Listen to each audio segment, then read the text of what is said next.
miss your old familiar friends, but waiting just around the bend. Everywhere you look, there's a heart, there's a heart. Well, I'm sure most of you have heard already, at least by now, that Alexander Usyk has effectively vacated all of his cruiserweight titles, the last one being the IBF title, which was vacant and was on the line in this last weekend's fight against Junior Dorticos and Andrew Tabiti.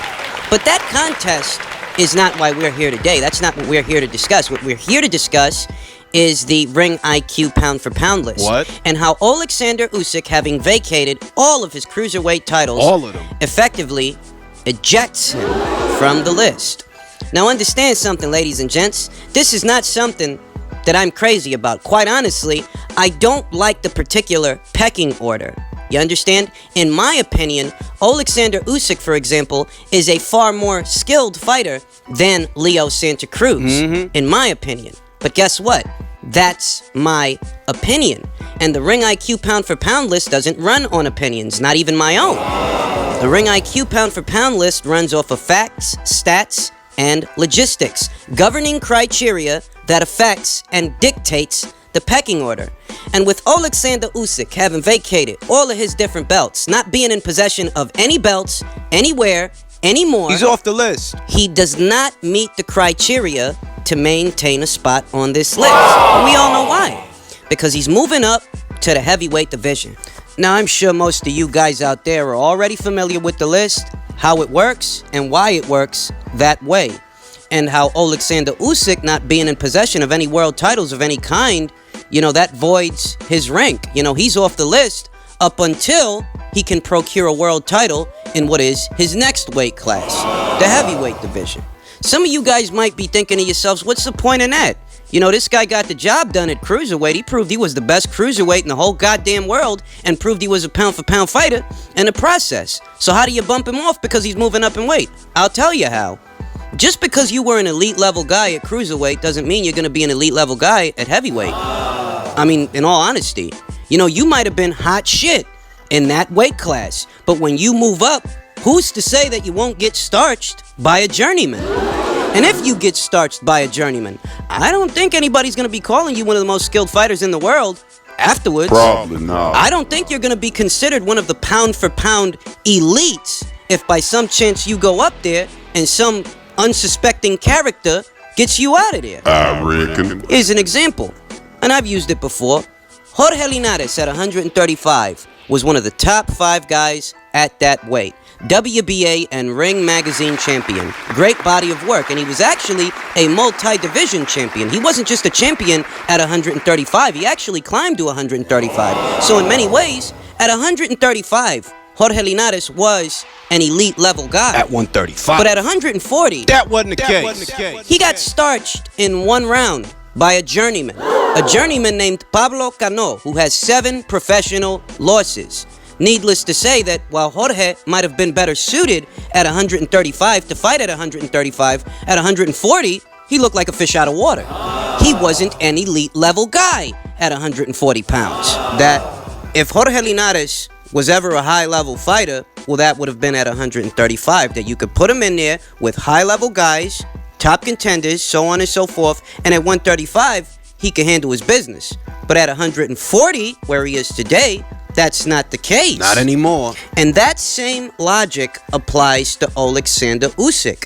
That up until the point he proves that he is an elite level fighter, not as a cruiserweight because he already did that, but as a heavyweight, up until the point he proves that by beating top level guys and procuring a world title in that weight class, we don't know what the fuck he is. We don't know that, he's gonna have the same success as a heavyweight that he has had as a cruiserweight. We don't know that. You think about it this way. There's lots of different pound-for-pound lists out there that work in a lot of different ways. Everybody's got their set criteria. Not every pound-for-pound list, not all pound-for-pound lists are created equal. And the authors of those lists use different distinctions, different designations to rank these fighters as pound-for-pound fighters. But on the premise that you keep Alexander Usyk on your list, right? Let's say you keep him on there. And let's say he goes up there and he loses to a journeyman. To some low-level guy. At the time he loses to this journeyman on your list, Usyk is ranked as one of the best fighters in the world, one of the most skilled, one of the best pound-for-pound fighters in the world. So what's that say about the journeyman that beats him? Keeping Alexander Usyk on your pound-for-pound list creates an ideological dilemma. Because in him being there, you're saying he's one of the most skilled fighters in the world. Well, how could one of the most skilled fighters in the world lose to a fucking journeyman? Make it make sense. What if Usyk goes up there, he doesn't even have anywhere near the same success that he had as a cruiserweight? What if it happens that way?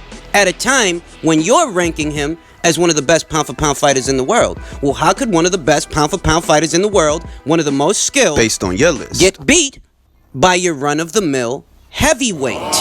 Your run-of-the-mill heavyweight that isn't one of the most skilled pound-for-pound fighters in the world, isn't one of the most skilled in the world, isn't one of the most skilled in his weight class. And it is entirely possible that things could happen this way. Thus, in order to prevent that ideological dilemma, the Ring IQ pound-for-pound list requires a fighter who's moving up in weight to procure a world title to prove he's still elite, to thereby maintain a spot on the list. in the next weight class. It's for this reason that, you look at the champions that are out there, the kind of guys that Usyk would have to fight now campaigning as a heavyweight.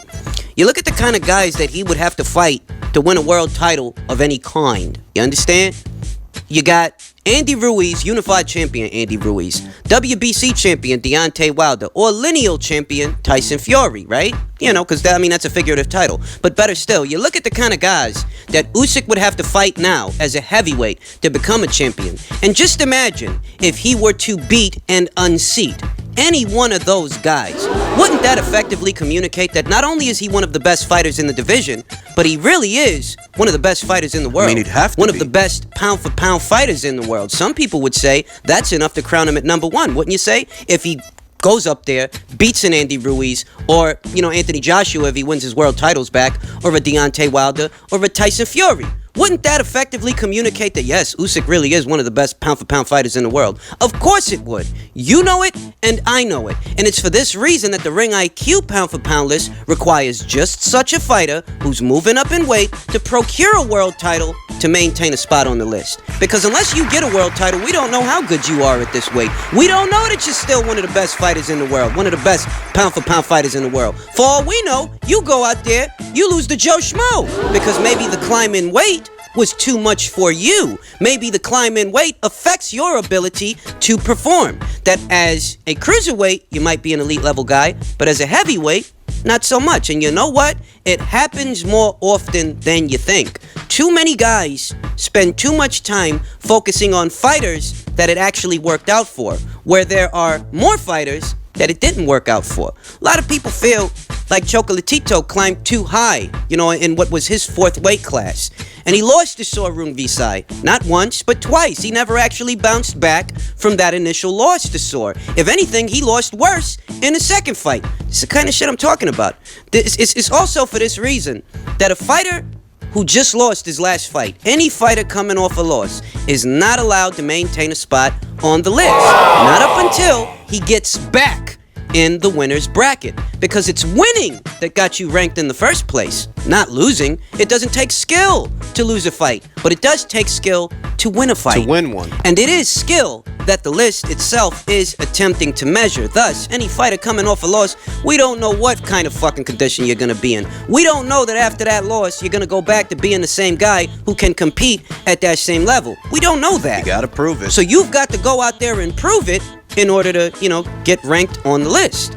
Back to Usyk, who's undefeated. I'm not telling you that he can't do it. You understand? There's a historical precedence that dictates that cruiserweights have moved up in the past and had success as heavyweights. It's entirely possible. It is entirely within the realm of possibility that Usyk could become a world champion at heavyweight. It's possible. I don't rule it out. The kind of skills he's got, it could happen.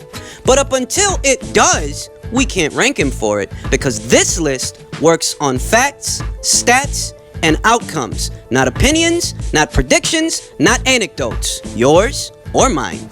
So with all those things in mind, Usyk is effectively bumped off the list, and all those ranked behind him move up one spot, namely Leo Santa Cruz. And I know how people might feel looking at that, because in many ways I feel that way myself, that Usyk is a more skilled fighter than Leo Santa Cruz. You understand? I think he's put that on display more than Leo has, but that's my opinion, you understand? Those are my anecdotes. It is not a matter of fact. Usyk is not a multi-division champion, not yet, whereas Leo Santa Cruz is. He's a 3-division champion. So let's see if Usyk can be a champion in more than one weight class in all the same ways that Leo Santa Cruz has been a champion in more than one weight class. That's what it boils down to, ladies and gents. Facts, stats, and outcomes, not opinions. Yours or mine. And with Usyk being ejected from the list and all those ranked behind him moving up one spot, it creates a vacancy in the number 10 spot, which will be temporarily occupied by Alexander Vosdik, who occupied that spot before Naoya Inoue emerged on the list, bumping him off. Vosdik, he's going to sit at number 10, but, as dubious as that might sound, and as however it looks to you guys, what you've got to remember is that whoever's sitting at number 10, it's a temporary spot, it's a temporary slot. Alexander Vosdik can only occupy this spot up until the point that either the winner of Hooker versus Ramirez emerges as a unified champion, thereby giving them a precedence to emerge on the list and bump Vosdik off, or, Regis Prograis Josh Taylor, the winner of the World Boxing Super Series, emerges at 140. And the same now applies to the winner of the World Boxing Super Series in the cruiserweight division, where initially there were no world titles on the line in the cruiserweight segment of the series this season, season 2. Now there are. IBF champion Dorticos versus WBO champion Mayris Bradis. And I have no doubts that the WBC will mend fences to make sure that they put that title in somebody's hands so that they can collect sanctioning fees. Because that's what they want at the end of the day. That's what they really want. And I'm sure that they'll mend fences with whoever they've got to mend fences with to make sure that somebody, namely somebody in the series, ends up with that title. So Vosdik being there, it's only a matter of time before somebody bumps him off. Because, think about it, One way or another, there are going to be at least 3 new unified champions in the sport of boxing. The winner of Ramirez Hooker, the winner of Regis Prograis versus Josh Taylor, and the winner of Dorticos versus Mayris Bradis.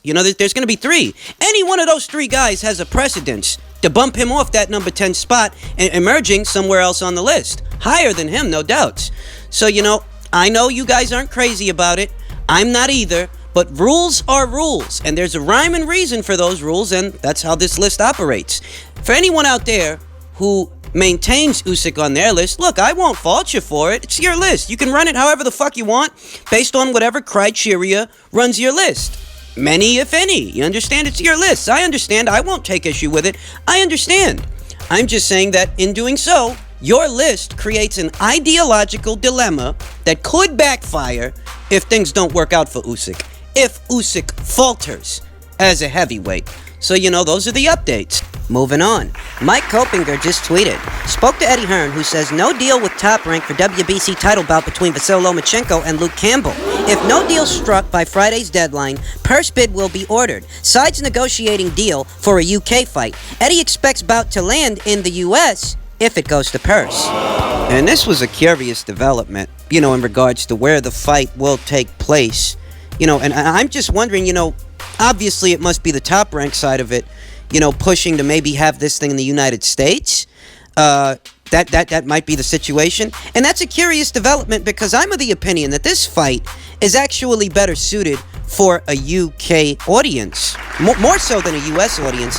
And the reason for that is, look, the boxing fans here might know Vasyl Lomachenko, but they don't know Luke Campbell. They don't know much about that guy. Whereas over there in the UK, the boxing fans know both Vasyl Lomachenko and Luke Campbell. Luke Campbell, who's a hometown guy. Luke Campbell, who's an Olympic gold medalist. It's a safe bet that Luke Campbell's going to have more of a following over there in the UK than he does over here in the US. You put that fight over here, and it's going to draw about as much attention as the Anthony Crawler fight did. The guys over here, that they know about as much when it comes to Luke Campbell as they did about Anthony Crawler. And it's not a lot. Most guys over here didn't even realize that Anthony Crawler was a top 10, 135-pound fighter. They didn't know that. They didn't know he was a division-by-division top 10 guy. They just looked at him as some UK guy. And they're going to look at Luke Campbell in that same light. So why stage the fight here where people don't really know the other guy when you could stage it over there in the UK where they know both fighters, where you can really pack a house with the fight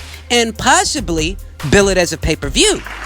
I mean, I don't know what the holdup is in regards to this thing. I don't know that maybe there's an issue, that maybe Top Rank is taking issue with the fight being in the UK because they don't stand to benefit from that as much as if the fight were in the US. You understand that if the fight being in the UK benefited one party more than the other, well, that really would be, I guess, Matchroom and Sky Sports more than Top Rank and ESPN, because Top Rank and ESPN, they'd essentially be showing that fight at around 5 or 6 in the afternoon, at a time when, most boxing fans really aren't at home watching boxing. So maybe that's more or less what the nature of the holdup is. I can only guess. Right now it's a guessing game.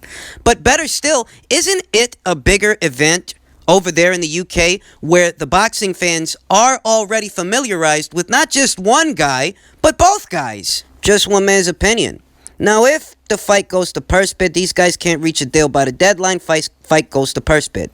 And let's, hypothetically speaking, say that Top Rank wins the bid, fight, it's supposed to be on ESPN, lands in America. Is this a situation where Eddie Hearn will allow his fighter to fight on ESPN, to fight here in the States? I dare say yes.